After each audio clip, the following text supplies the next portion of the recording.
All right. This is absolutely your last chance. It is Wednesday. And in 2 days, 3 days, 2 days, our live event here in New Jersey is getting ready to take place. So for you guys that have been on the fence, that weren't sure, that don't know, that might want to hop on a plane, that do things last minute, there is still seats available. And even if there aren't, guess what? I know a guy. I will get you in. You absolutely need to be there. So do me a favor.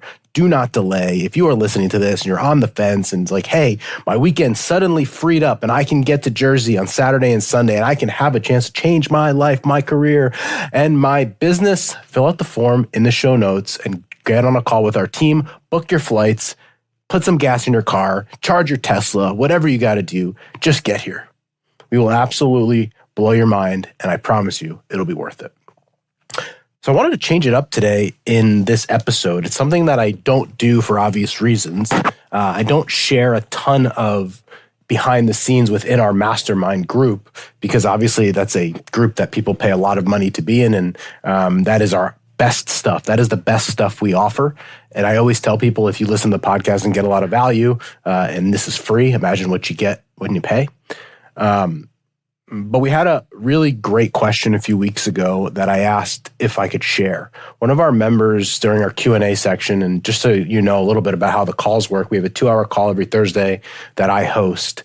And for the first 30 minutes of the call, I usually interview a member success. So someone that's having really good success in the group, I usually spend time interviewing them and getting their insights because I want them to be able to share their experience so that other members can see it and for them to also be able to talk through and articulate the things that they've done well.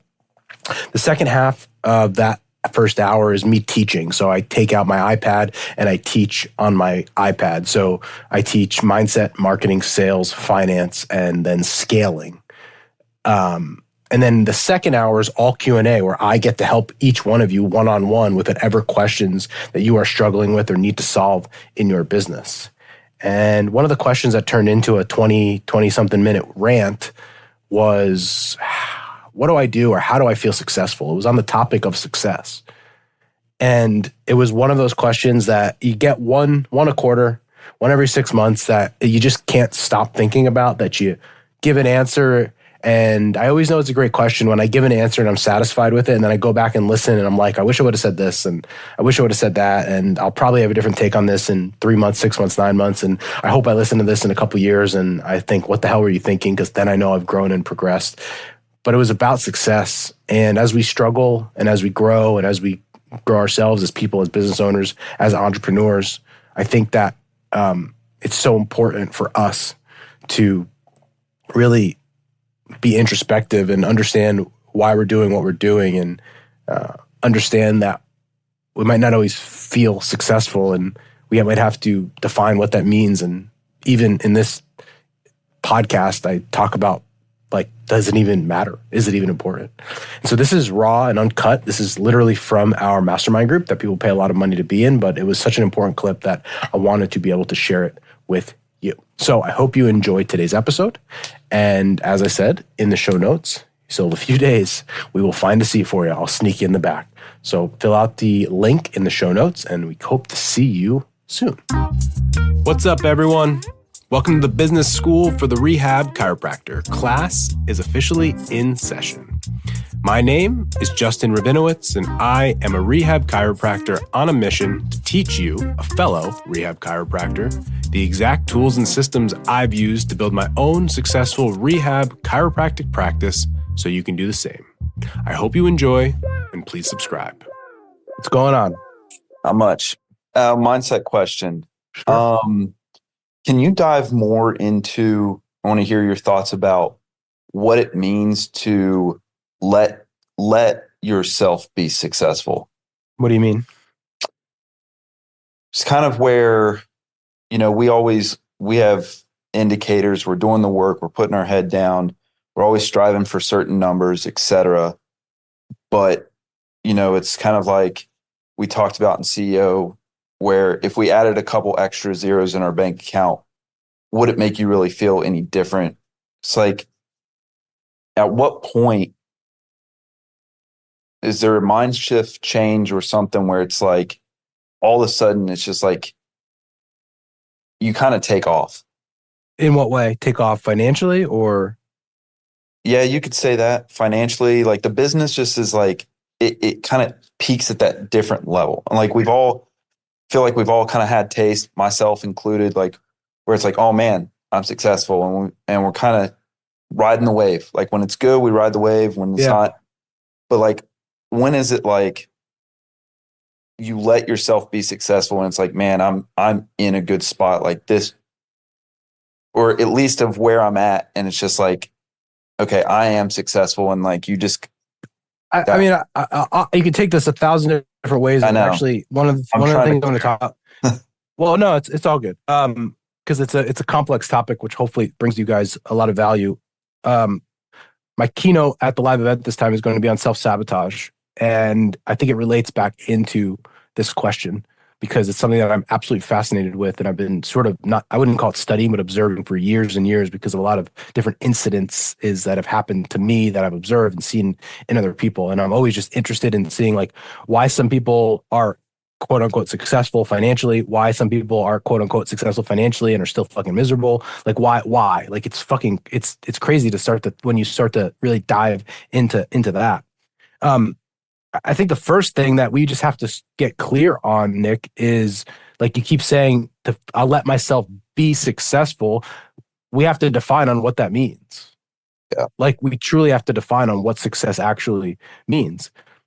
Because for some people, success for them is that they're not in jail, right? I mean, think about it. But again, you go like this. But again, what if you came from a family where like you were the first person to like get out of fucking town and not go to jail, and like it's like I just fucking made it out, and I'm working as a mechanic, and the fact that I actually am not in jail is massively successful. So it always is going to be individually of what you define success to be. There are some people that, they define their, females often define their success as having a family.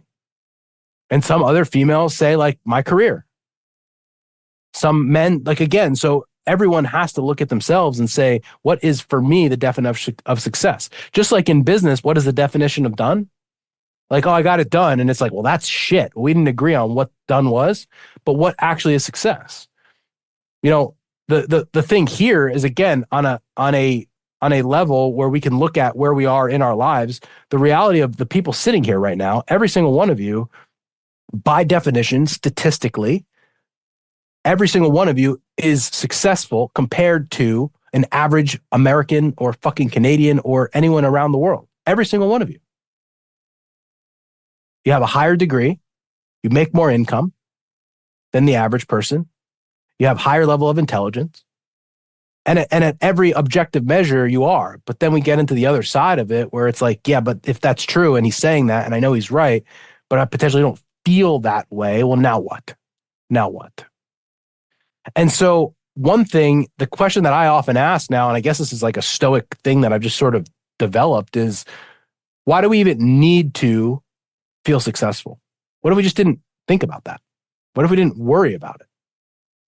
What if I didn't, because if I just realize that every time I try to figure out if I feel successful, I just get more fucking pissed off. That what if I just don't worry about that? That isn't a metric that I keep track of. It is not one of my KPIs because every time I do it, I get more unsuccessful because I just get fucking pissed. Right? That's an option. Something like that. I think that the other part too that I would say is the reverse engineering of why we don't feel successful oftentimes comes with some of the outcomes of the business. One of the things that I've seen in business, though, and I've truly gotten to this place where anytime we have an issue in the business, rather than not feeling successful, every single time I think the opposite of the only reason we have this fucking problem is because we are successful. Right? Every time I have a problem with a team member. Well, why do I have a problem with a team member? Because I had to hire them because the business grew and I needed fucking help. Yes? Yep. Now I could look at it the same thing. And so every time someone wants more money or doesn't want or wants this or wants that or the other, it's like, why? Well, I got these problems. I inherited them. Why? Because I have people here who I'm helping create their life because of a business that I built. And now I have to deal with this. Great. What's the other alternative? is that I had this little business that didn't help support other people. And if I had that, then by definition, I'd be less successful. So the problems I'm facing are the exact reason I am successful. And so I think that for all of us, we start to look at it like, what are the things, if you want, like, what is a thing that doesn't make you feel successful? Consistency. In what way? Financially in the business. Okay. What does that even mean? Month in, month out, being where I want to be at a level, like 30 grand. And just, if that, and so here's the next question though. And this is the mental fuckery. If we snapped our fingers today and we knew that that was going to happen, I have a funny feeling that there would be another set of problems and you would not feel successful because you needed to hire someone and they were shit. Yeah. And that's. So part of it is, I don't even think it's redefining. It's accepting. Sometimes I think the reason why we don't feel successful is the reason we're successful because of the standards that we hold. There are other people that wouldn't feel that way because they don't give a fuck. There are other people that don't have the level of accountability and responsibility. And I think deep down, most of the people here, they know that they got more in them. And so they don't feel successful because they have expectations and standards that are so high and they come up in groups like this. And then when they're not there, they feel lower. But the fact that you think in that way, again, already puts us in a different category. It's like, for me, if I think about the 10, 20 people I graduated with, am I successful? I guess. But then if I go to the Fortune 500 list, I'm a fucking piece of shit. But so like, it doesn't matter. Whoever I look at and talk to or whatever, I can figure out a way to sabotage it. There's always going to be a way to do it. There's always going to be a way to do it. For me personally, I'm fucking just in the game, man. Like I get every day, if I'm in business, I remember thinking this early on. It's like, I didn't know every day. It's like every day, every week, every month. If I could just get to the next month sometimes, it's like, good, we got another chance at it.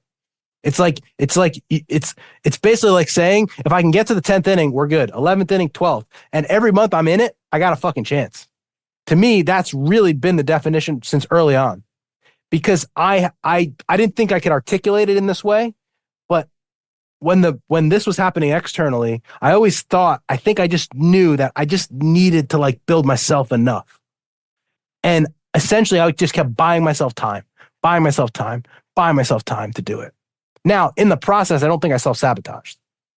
There are some people, when you talk about that, when I'm not saying you, but just in general, they would have a really good month and then they would go do something fucking stupid, like buy a fucking machine, and all of a sudden they'd feel like shit again.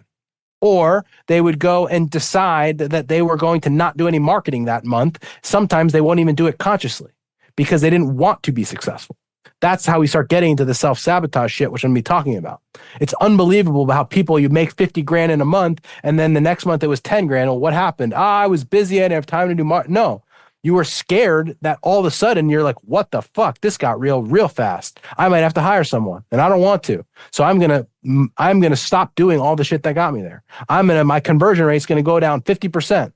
Well, how did that happen? Because deep down, I didn't really want to get to that level. Now, the other part too is sometimes, and this is the other part that fascinates me with this conversation, is that people that oftentimes have high levels of achievement, and I don't even want to use success because it's such a hard thing to define, achievement, oftentimes they have a lot of dark shit that drives them. And so for me, it's like, if I know I have things in my life that, are dark, the only question I have is, how can that push me forward and not back? Because literally, like, and we all know this, the person one grew up in a broken home, both parents alcoholics, never went to college, couldn't hold a job.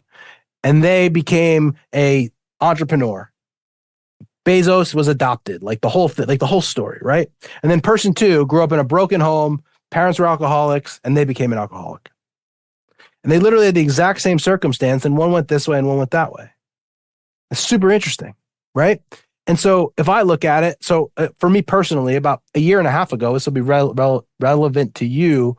I think I told the story last summer about how, like, I have really high expectations and standards of myself, really high, like insane. And again, the level that we play at here, people get it. My team, they fucking get it. It's fucking painful sometimes because like my standards are fucking high, man. When I was in college, the story was that like going into my junior year, I had like the best summer of my life. I crushed it in the summer league I played, and I was amazing. So, and I was going into my school year. I played with Division I kids, Division II, and I was going back to Division III. So I was like, dude, it's a piece of cake. I'm gonna be a fucking All-American. And I got there and I fucking sucked because I created such high expectations and I put such pressure on myself that the thing that made me me and has made me me actually fucked me. And so I look at that and I say, like, that this is good, but too much of it is bad. And so that lesson at 22 years old, 21 was like, all right, like I know this is me. And if this goes off the rails, I'm going to hit 270 instead of 350, which I should have. That's fucking not good. Not good. That the thing that got you here, that made you get to this level, also completely fucked you. And so is that actually useful? Well, some of it is, but not all of it. And so for you, Nick, maybe when you don't want to send that email or when you don't want to do the networking event or you don't want to do that, maybe there's a piece of you that's like, I don't feel successful today, so I have to go and do the thing. Well, that's good. I think all of us need a little bit of that. By the way, all this whiteboard shit, there's a piece of me for every live event. There's a piece of me every time that's like, what if I fuck this one up? But it's good because I forced me to fucking focus and do the goddamn work. So it's good. Because if I was like, yeah, it's going to be fine, no problem, whatever, and I'm lazy and I show up that way, that ain't good. Now, if I get to the point where I'm paralyzed because I'm so fucking scared I'm going to screw it up, that's not good. And so potentially some of this, can we actually embrace it? Can we actually embrace it until it turns into a negative? Because the reality is, again, there's going to be the next problem. And so as soon as you feel successful, something's going to happen and you're not going to feel successful. So for me, it's like, I wouldn't even consider that to be a thing. Is the thing I'm feeling helping me in my endeavor? Is it not? If it's like, Nick, I want to feel like a successful dad. And by being a successful dad, I know that I put my phone away and spend an hour with my kids at night because I want to feel successful. Well, that's probably a pretty good thing to feel. Because the other way would be I'm on the phone all night and I feel like shit. And I'm going to continue to feel like shit. So in any of these things that you feel bad about or you don't like, or the question becomes, how can we use it to our advantage? We're not going to feel good all the time and we probably won't feel successful. And the moment we do feel successful, we're probably uncomfortable with that. And so as we grow, all of us, me too, as we grow, we start to invite these things in and do exactly what you're doing. Ask the question. And that's what we're always trying to do. Invite it in. It's like, interesting. And I think the last thing that I would say is, why do we have to label it? Because the question you asked me came in a way of like, I don't feel successful and that is bad. But why can't we just say, yeah, I don't feel successful today? And it's like my team. It doesn't happen a lot. But like, I remember when Strive started to grow, everyone's like, there's so much things going on, blah, blah, blah, blah. And I'm like, guys, what about if it was the opposite, where there was nothing going on and the phone wasn't ringing and we didn't have get that? How would you feel about that? Well, that wouldn't be good. So, okay. Now in the business is fucking grows. It's like doubling every year. Like, this is hard. No shit, Sherlock. You know how it wouldn't be hard? If it was still what it was 3 years ago. That would be fucking easy. And how would that feel? Well, I wouldn't like that. Okay, which problem do you want? But yeah, this is hard. And what? I don't feel good today. Okay, and? It's like people say, I'm not uncomfortable with posting online. And what? So what? I didn't ask you if you were comfortable. I asked you, did you fucking do it? Right? Why do we have to feel good in order to do things? I don't think we have to. You're not always going to. You can't. This shit's too fucking hard to always feel good and always want to do the thing. You're just going to do shit that you don't want to do. So, I don't know. Is any of that helpful? I just ranted. No, 100%. I got so many takeaways. That was good. What was your takeaways? Give me one or two. I don't even know what the fuck I said. I mean, there's so many. I think one of just, you hit home with, God, what were you saying? It was about the dad thing, like just doing, like setting those little things of like, if you can just do that, like, and you feel good, like that's awesome. And I've experienced that a lot lately. Like, not Go being on ahead. your phone, shit like that. Yeah. I think, again, some of the stuff we can use, most of it we can use. And so one of my fears so again, I know myself, right? I know as a person, I'm very motivated. Like I have a goal, I'm gonna set it, and that can go off the rails. And internally, as a parent now, what I'm deathly afraid of is being that parent of like over the top, because I don't want to push that on. I am the way I am because my parents weren't that way. Yeah. Right. Like, and growing up, it was fascinating to watch like the rest of the people doing it. And so at the gym, we were laughing about it because every time they ask about Layla, it ends up being like a rant by Justin about like, what the fuck? Like, cause I'm so conscious of it. So a couple months ago, every kid is, oh, does Layla look like mom or dad? I'm like, who gives a fuck? She's fucking 6 months old. She looks like Layla. And she looks like fucking Layla. Can she look like Layla? That's good enough. It ain't Justin. It ain't her mom. She looks like fucking Layla. But everyone wants to fucking put her and say, La mom. And then she looks like dad. I think she looks like her sister. No, she looks like fucking Layla. How about that one? Can she just be her? And then today, I go to daycare and I walk in, and the lady, again, very nice. She goes, Layla's really got like athletic. Like she's going to be a really good athlete. I'm like, she isn't even fucking 2. Can you let her shit her diaper for like another 5 years before we start saying she's going to the Olympics? Like, holy fuck. And now Layla's girl, I have to be an athlete. No, like just fucking be a kid. Can you be Layla and take a shit and someone will clean it up and then you eat food, like, and go home and daycare? Do we need to like start saying you're going to be the next fucking God knows who on the U.S. soccer team? Oh, she's really good at kicking. You think you're getting into soccer? Fuck, I don't know. She can't even talk yet. Holy shit. Can we go like one step at a time? So again, it's like, I see that and I know that's who I could be, but it's like, can I just do the opposite? Because I'm aware. And so for you, Nick, it's just like, you're aware of it, which is beautiful. It's a beautiful thing. 100%. Love it. Thank you, man. You're welcome. All right, guys, we are at the end of the podcast, and you know what that means. It is time for me to beg you, to plead you, to encourage you that if you are listening to this podcast and you are getting a lot of value out of it, just remember and think about what could you get if you actually let me coach you live and in person, one-on-one in our group of mastermind members. So here's what I want you to do. If you've been listening to this podcast for a long time, getting a lot of value, but have not taken ChiroBiz 101, I want you to go into the show notes. In the show notes, we have a link. It is go.rehabchirocoach.com/strategy call. That is go.rehabchirocoach.com/strategy call. I want you to book a strategy call with our team so that we can see if you are a good fit for ChiroBiz 101. At our last count, we have gotten our clients 177% growth from that program. So if you haven't taken our course and if you listen to the podcast and get value, I want you to book that call. I'll see you later.